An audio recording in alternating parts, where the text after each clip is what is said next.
نحمده ونصلي على رسوله الكريم أما بعد فأعوذ بالله من الشيطان الرجيم بسم الله الرحمن الرحيم زما عزتمندو مشرانو کشرانو همدولورونو او د دې مدرسې طالب علمانو زه تاسو ته د خوږ نبي صلی الله علیه وسلم تحفه وړاندې کوم. السلام علیکم ورحمة الله وبرکاته. نن زمونږ د تقریر موضوع په مرګ باندې ده.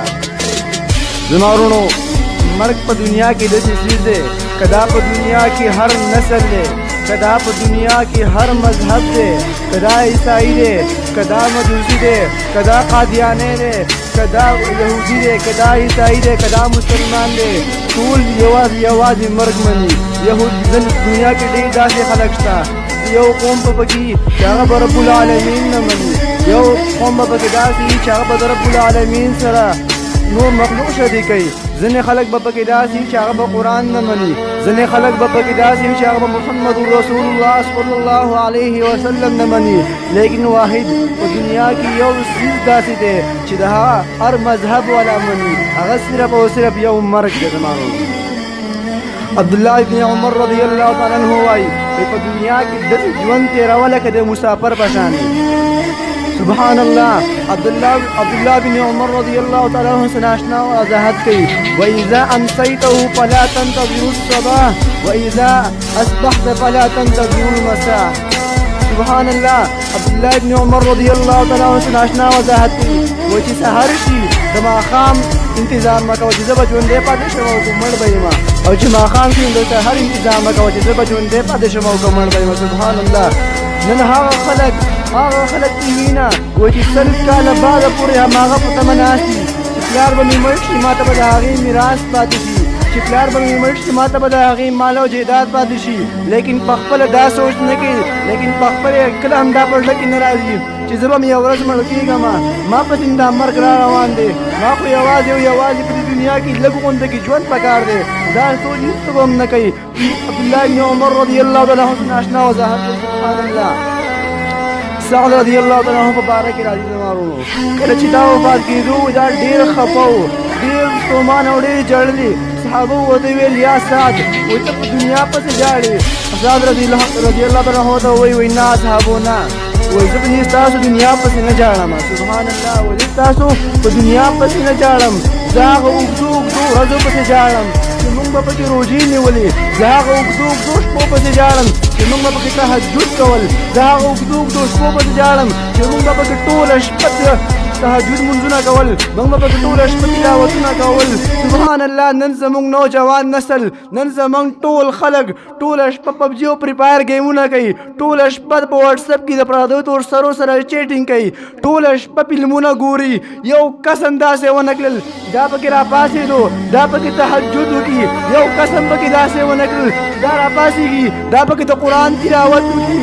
الله پاک وم اسمان ته راکوشي وایي څوک شپه کې زمانه غواړي او زه وله ورکړم. لیکن ټول خلک داسې بېغمه ناست دي، ټول خلک په خپلو کمبلو کې بېغمه اوده لاسته کې، ټول خلک ګیمونه کوي، تاله ګیم صدر کوي، تاله فلمونه صدر کوي، سوا د دې نه چې ته پکې فحاشه شي، سوا د دې نه ستا ذهن خراب کړي، سوا د دې نه ته په دې باندې پیسې ولګې، تاله عزت درکوي، ته پکې واپس الله نومونه باندې ګزار کړې، ته پکې واپس خداوند ته سجدې کړې، ته پکې واپس تا مخې ته ګلوال الله ګزار کړې، ته په هغې باندې ډز کړې، په هغې باندې محمد رسول الله نه وي، ته په محمد رسول الله څه جواب ورکړې؟ ستا په نوم باندې ما ګزار کړی دی، ستا په نوم باندې هغه څه ډز کړې، ته په هغې ته ورمخامخ کېږي.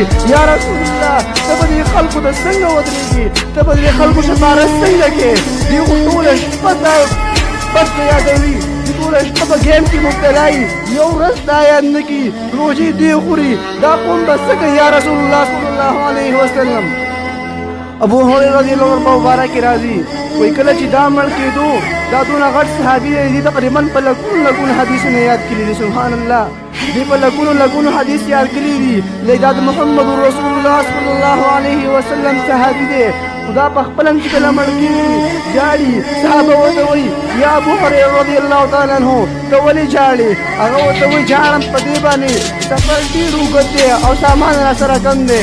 داسې نه وایي چې ما نیک عمل ډېر کړي دي. زه په دې غره یم چې ما شپږ لکه حدیث یاد کړي دي. زه په دې غره یم چې زه د محمد رسول الله صلی الله علیه وسلم صحابي یم. په دې زه نه غره کېږم. زه صرف خفه په دې یم، جاړم په دې باندې. سفر ډېر اوږد دی او ما سره سامان کم دی. نن موږ صرف په دې لږ غونډ اعمال باندې غره یو چې موږ ډېر غټ اعمال کړي دي. موږ صرف په ماښام کې جومات ته راشو، په سهار کې جومات ته راشو. لس منټه په دې کې په شمار موږ سبق نه ویو. ټولې خبرې هېڅ هم موږ نه کوو، لیکن په هغې باندې موږ غره یو چې او موږ نیک عمل ډېر کړي دي. پنځه وخته مونځ کې، پنځه وخته مونځ باندې دا فرض مونځ دی. ته تهجد نه کې، ته نفل نه کې، ته هېڅ نه کې. ته صرف پنځه رکعات باندې حج کې، روژه نیسې، زکات ورکې، زکات ورکې، کلمت طیبه باندې مونځ کې، صرف دا پنځه ارکان کې. لیکن ته نور هېڅ هم نه کې، ته نه صدقه کې، نه مونځ څه مونځ کوو. راشو دوه رکعته په شمار وکړو یا ونه کړو، درې بېله پکې سبحان ربي الاعلی ویو یا ونه ویو. په ټک ټک خپل مونځونو روان شو. ابو هريره رضی الله عنه په دې باندې نه غره کېږي چې ما شپږ لکه حدیث یاد کړي دي او زه د محمد رسول الله صلی الله علیه وسلم صحابي یم. زه په دې نه غره کېږم. رب العالمین به ما سره کومه معامله کوي. سبحان الله.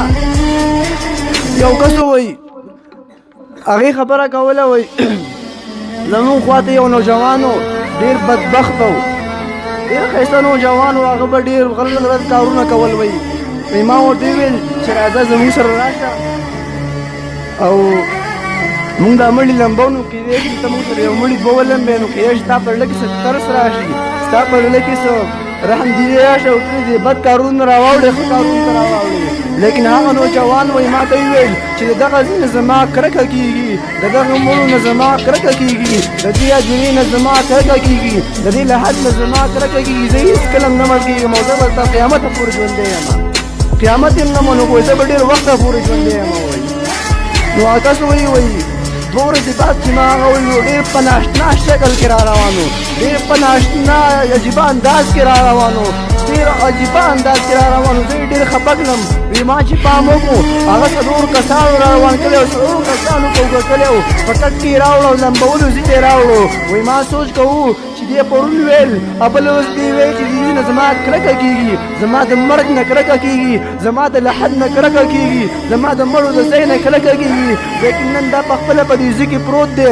لیکن نن دا په دې ځای کې هېڅ نشي کولی، نه لاس لغولی شي، نه خپله کولی شي، نه ساه اخیستی شي، نه اواز کولی شي، نه سترګه لغولی شي. په دې ځای کې غلی او صرف غلی پروت دی، هېڅ هم نشي کولی. دې سره به رب العالمین څه اعمال کوي، دې سره به رب العالمین څه معاملات کوي.